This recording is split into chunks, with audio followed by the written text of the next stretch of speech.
गुरुर्ब्रह्मा गुरुर्विष्णु गुरुर्देवो महेश्वरा गुरुर साक्षात परब्रह्मा तस्मै श्री गुरुवे नमः। राधे राधे मेरे प्यारे भाइयों बहनों माताओं व बंधुओं, संस्कार की बातें चैनल में आपका स्वागत है। बंधुओं, आज पूर्णिमा के दिन मैं आपके लिए लाई हूँ श्री सत्यनारायण व्रत कथा। बंधुओं, पूर्णिमा के दिन सुनी जाने वाली सत्यनारायण भगवान की इस कथा से मनुष्य की सभी मनोकामनाएं शीघ्र पूरी होती हैं।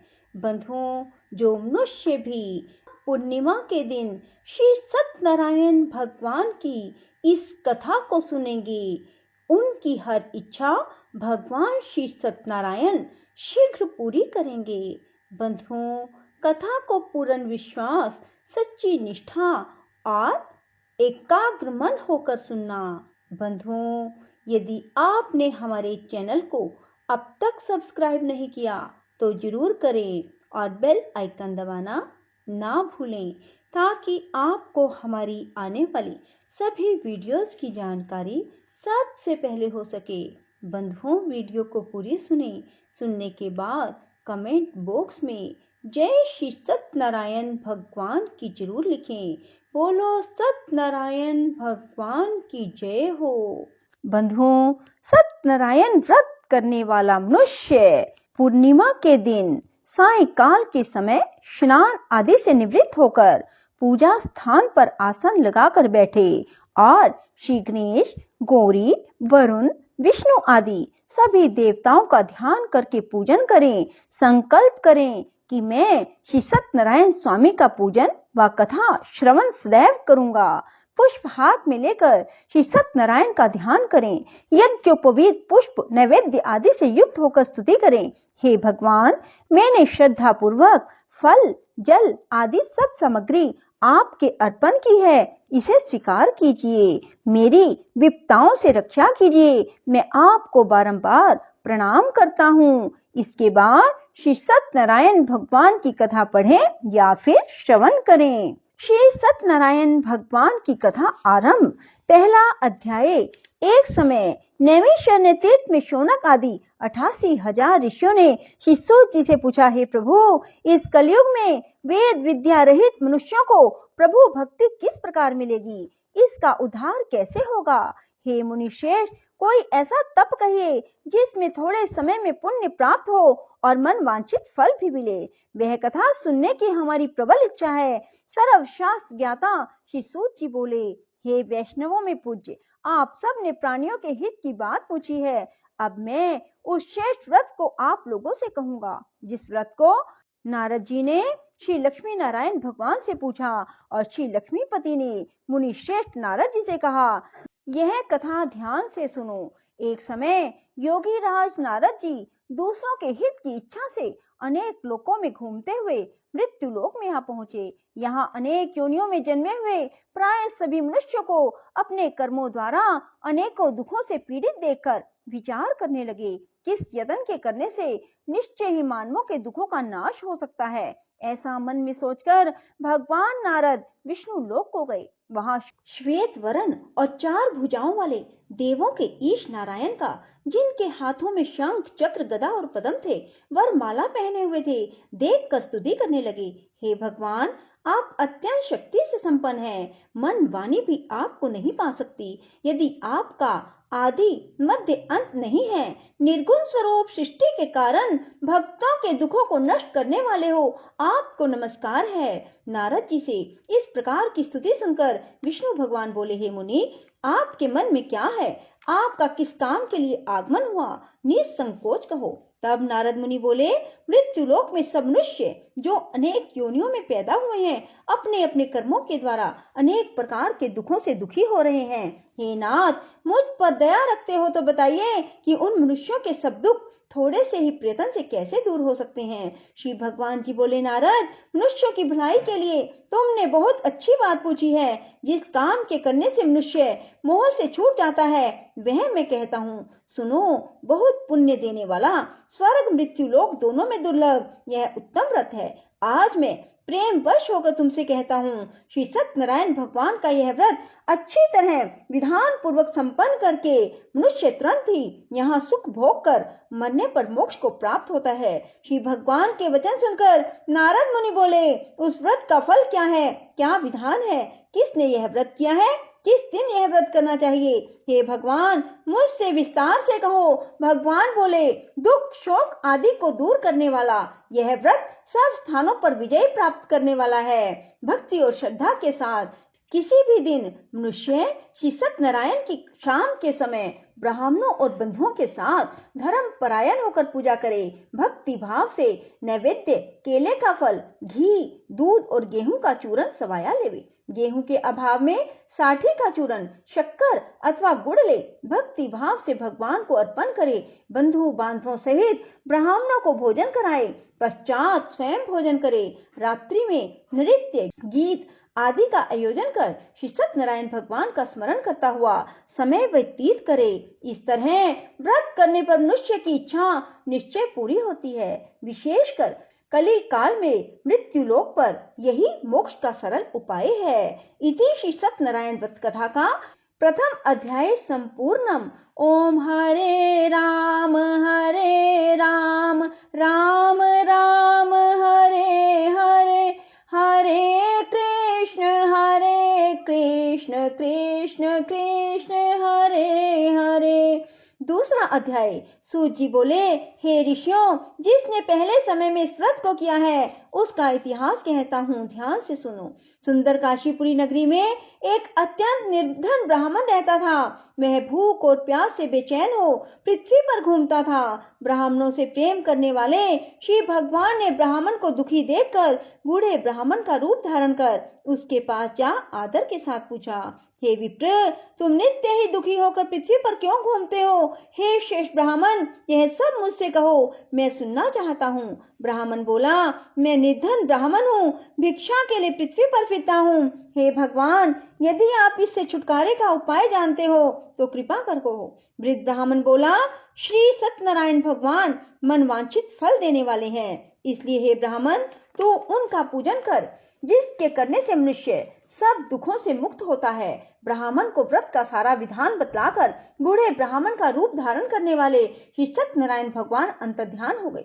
जिस व्रत को वृद्ध ब्राह्मण ने बतलाया है मैं उसको करूंगा, यह निश्चय करने पर उस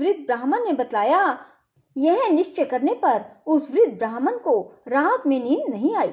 वह सवेरे उठकर श्री सत्यनारायण भगवान के व्रत का निश्चय कर भिक्षा के लिए चल दिया। उस दिन उसको भिक्षा में बहुत धन मिला, जिससे बंधु बांधवों के साथ उसने श्री सत्यनारायण का व्रत किया। उसके करने से वह विप्र सब दुखों से छूटकर अनेक प्रकार की संपत्तियों से युक्त हुआ। उस समय से वह विप्र हर मास व्रत करने लगा। इस तरह सत्यनारायण भगवान के व्रत को जो मनुष्य भी करेगा वह सब पापों से छूटकर मोक्ष को प्राप्त होगा। आगे जो पृथ्वी पर सत्यनारायण भगवान का व्रत करेगा वह मनुष्य सब दुखों से छूट जाएगा। इस तरह नारद जी से नारायण का कहा हुआ यह व्रत मैंने तुमसे कहा। हे विप्रो, अब मैं और क्या कहूँ? ऋषि बोले, हे मुनीश्वर, संसार में इस विप्र से सुनकर किसने इस व्रत को किया हम सब सुनना चाहते हैं, इसके लिए हमारे मन में श्रद्धा है। सूत जी बोले, हे मुनियों, जिसने इस व्रत को किया वह सब सुनो। एक समय यह वृद्ध ब्राह्मण धन और ऐश्वर्य के अनुसार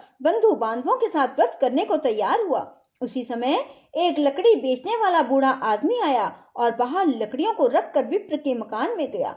प्यास से दुखी लकड़हारा उनको व्रत करते देखकर विप्र को नमस्कार कर कहने लगा, आप यह किसका पूजन कर रहे हैं? इस व्रत को करने से क्या फल मिलता है? कृपा करके मुझे भी बताओ। ब्राह्मण ने कहा, सब मनोकामनाओं को पूरा करने वाला यह श्री सत्यनारायण भगवान का व्रत है। इनकी कृपा से मेरे यहाँ धन धान्य आदि की विधि हुई है। विप्र से इस व्रत के बारे में जानकर लकड़हारा बहुत प्रसन्न हुआ। भगवान का चरणामृत ले भोजन करने के बाद अपने घर को गया। लकड़हारे ने अपने मन में इस प्रकार संकल्प किया कि आज ग्राम में लकड़ियां बेचने से जो भी धन मिलेगा उसी से मैं श्री सत्यनारायण देव का उत्तम व्रत करूंगा। यह मन में विचार कर वह बूढ़ा आदमी लकड़ियां अपने सिर पर रखकर जिस नगर में धनवान लोग रहते थे, ऐसे सुंदर नगर में गया।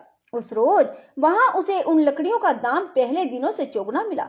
तब वह बूढ़ा लकड़हारा दाम ले अति प्रसन्न होकर पके केले की फली, शक्कर, घी, दुग्ध, दही और गेहूं का चूरन इत्यादि श्री सत्यनारायण भगवान के व्रत की कुल सामग्रियों को लेकर अपने घर गया। फिर उसने अपने भाइयों को बुलाकर विधि के साथ भगवान जी का पूजन और व्रत किया। उस व्रत के प्रभाव से वह बूढ़ा लकड़हारा धन पुत्र आदि से युक्त हुआ और संसार के सुख भोग कर वैकुंठ को चला गया। इति श्री सत्यनारायण व्रत कथा का द्वितीय अध्याय संपूर्णम। ओम हरे राम राम राम हरे हरे, हरे कृष्ण कृष्ण कृष्ण हरे हरे। तीसरा अध्याय। सूत जी बोले, हे श्रेष्ठ मुनियों, अब आगे की कथा कहता हूँ, सुनो। पहले समय में उल्का मुख नाम का एक बुद्धिमान राजा था। वह सत्य वक्ता और जितेंद्रिय था। प्रतिदिन देव स्थानों पर जाता, गरीबों को धन देकर उनके कष्ट दूर करता था। उसकी पत्नी कमल के समान मुख वाली सती साध्वी थी। भद्रशिला नदी के तट पर उन दोनों ने श्री सत्यनारायण भगवान का व्रत किया। उस समय वहां एक साधु वैश्य आया। उसके पास व्यापार के लिए बहुत सा धन था। वह नाव को किनारे पर ठहराकर राजा के पास आया।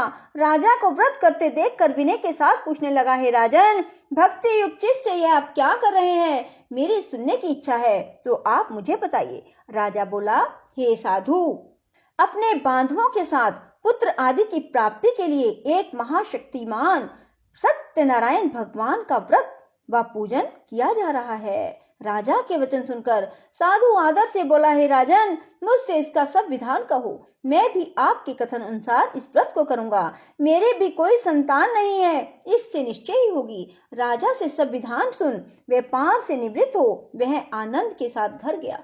साधु ने अपनी पत्नी से संतान देने वाले उस व्रत का समाचार सुनाया और कहा, जब मेरे संतान होगी तब मैं इस व्रत को करूंगा। साधु ने ऐसे वचन अपनी पत्नी लीलावती से कहे।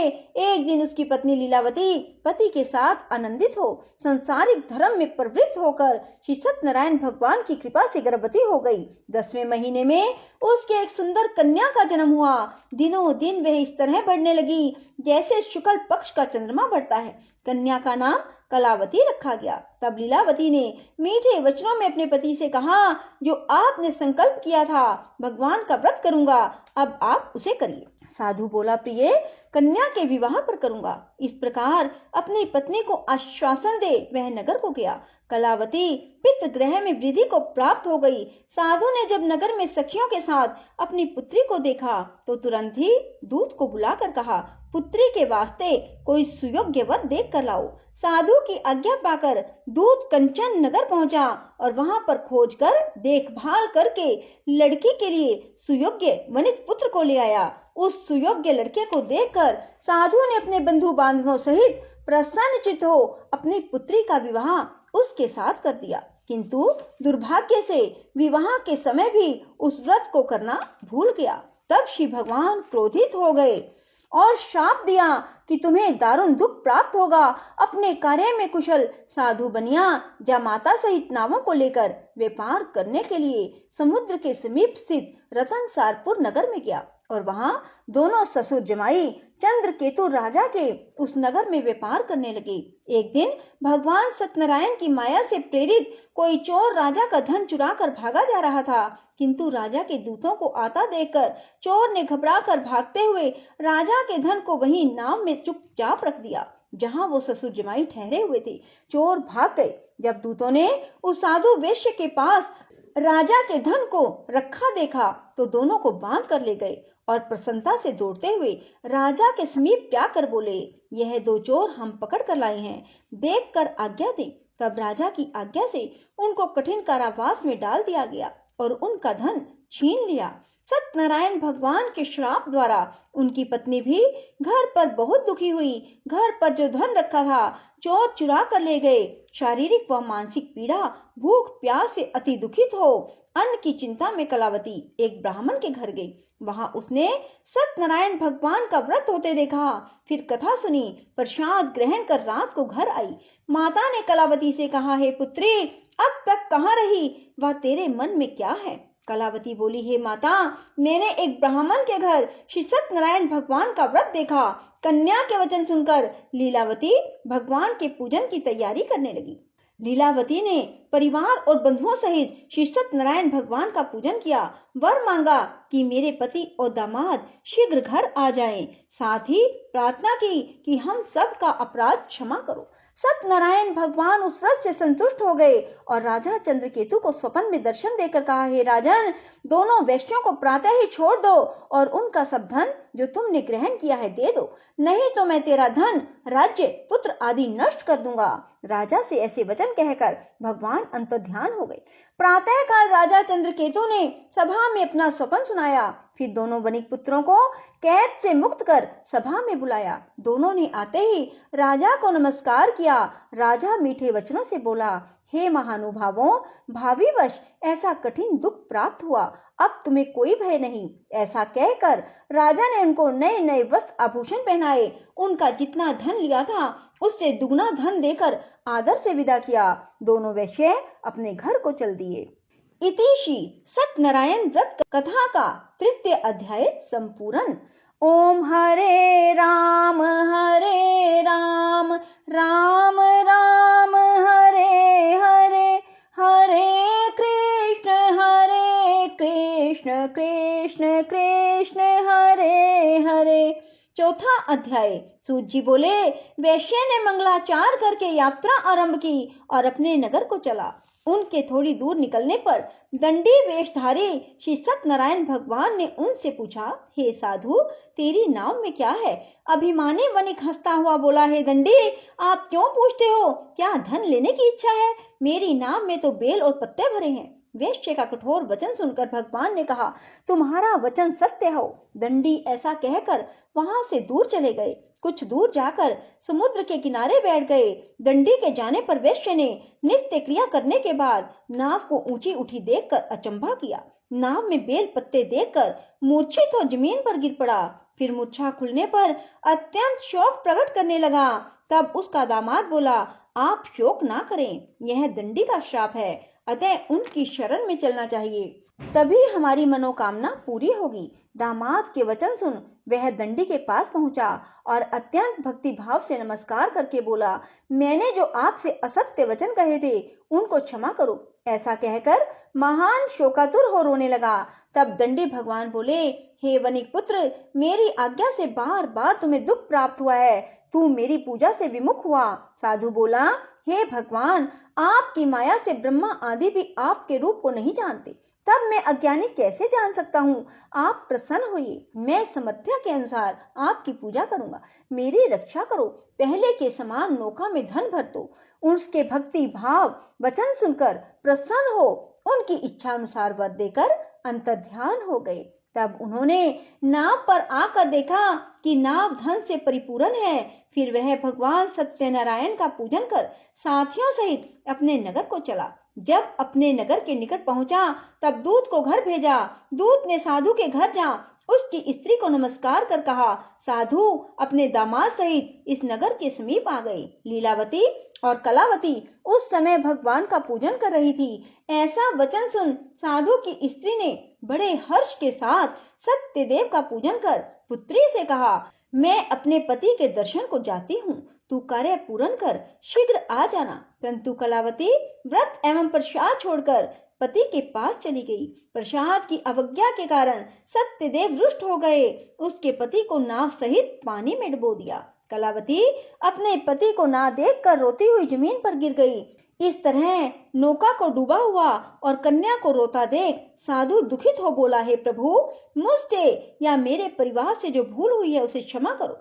उसके दीन वचन सुनकर सत्यदेव प्रसन्न हो गए और आकाशवाणी हुई, हे साधु, तेरी कन्या मेरे प्रसाद को छोड़कर आई है, इसलिए इसका पति अदृश्य हुआ है। यदि वह घर जाकर प्रसाद खाकर लौटे तो उसे पति अवश्य मिलेगा। ऐसी आकाशवाणी सुनकर कलावती ने घर पहुंचकर प्रसाद खाया, फिर आकर पति के दर्शन किए। इसके बाद साधु ने बंधु बांधवों सहित सत्यदेव का विधि पूर्वक पूजन किया। इस लोक का सुख भोग कर अंत में स्वर्ग लोक को गया। इति श्री सत्यनारायण व्रत कथा का चतुर्थ अध्याय संपूर्ण।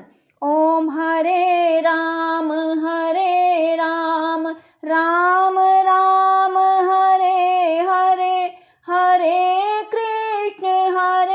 कृष्ण कृष्ण कृष्ण हरे हरे। पांचवा अध्याय। सूत जी बोले, हे ऋषियों, मैं और भी कथा सुनाता हूँ, सुनो। प्रजा पालन में लीन तुंगध्वज नाम का एक राजा था। उसने भी भगवान का प्रसाद त्याग कर बहुत दुख पाया। एक समय वन में जाकर वन्य पशुओं को मारकर बड़ के वृक्ष के नीचे आया। वहां उसने ग्वालों को भक्ति भाव से बांधवों सहित श्री सत्यनारायण का पूजन करते देखा। राजा देखकर भी अभिमानवश वहां नहीं गया, ना नमस्कार किया। जब ग्वालों ने भगवान का प्रसाद उसके सामने रखा तो वह प्रसाद त्याग कर अपनी नगरी को चला गया। वहां उसने अपना सब कुछ नष्ट पाया तो जान गया कि यह सब भगवान ने किया है। तब वह विश्वास कर ग्वालों के पास दोबारा गया और विधि पूर्वक पूजन कर प्रसाद खाया। सत्यनारायण देव की कृपा से सब कुछ पहले जैसा हो गया। फिर दीर्घ काल तक सुख भोग कर मरने पर स्वर्ग लोक को गया। जो मनुष्य इस परम दुर्लभ व्रत को करेगा या कथा को सुनेगा, भगवान की कृपा से उसे धन धान्य की प्राप्ति होगी। निर्धन धनी बंधी बंधन से मुक्त होकर निर्भय हो जाता है। संतानहीनों को संतान की प्राप्ति होती है और सभी मनोरथ पूर्ण होकर अंत में वैकुंठ धाम को जाता है। जिन्होंने पहले इस व्रत को किया, अब उनके दूसरे जन्म की कथा सुनो। वृद्ध शतानंद ब्राह्मण ने सुदामा का जन्म लेकर मोक्ष पाया। उल्कामुख नाम का राजा दशरथ होकर वैकुंठ को प्राप्त हुआ। साधु नाम के वैश्य ने मोर ध्वज बनकर अपने पुत्र को आरे से चीरकर मोक्ष को प्राप्त किया। महाराज तुंगध्वज ने स्वयं भू होकर भगवान में भक्ति युक्त कर्म कर मोक्ष को प्राप्त किया। इति श्री सत्यनारायण व्रत कथा का पंचम अध्याय संपूर्णम। ओम हरे राम राम राम हरे हरे, हरे कृष्ण कृष्ण कृष्ण हरे हरे। राधे राधे, जय श्री कृष्ण। बंधुओं, यदि आपको हमारी वीडियो पसंद आए तो इसे लाइक करें और शेयर भी जरूर करें। धन्यवाद।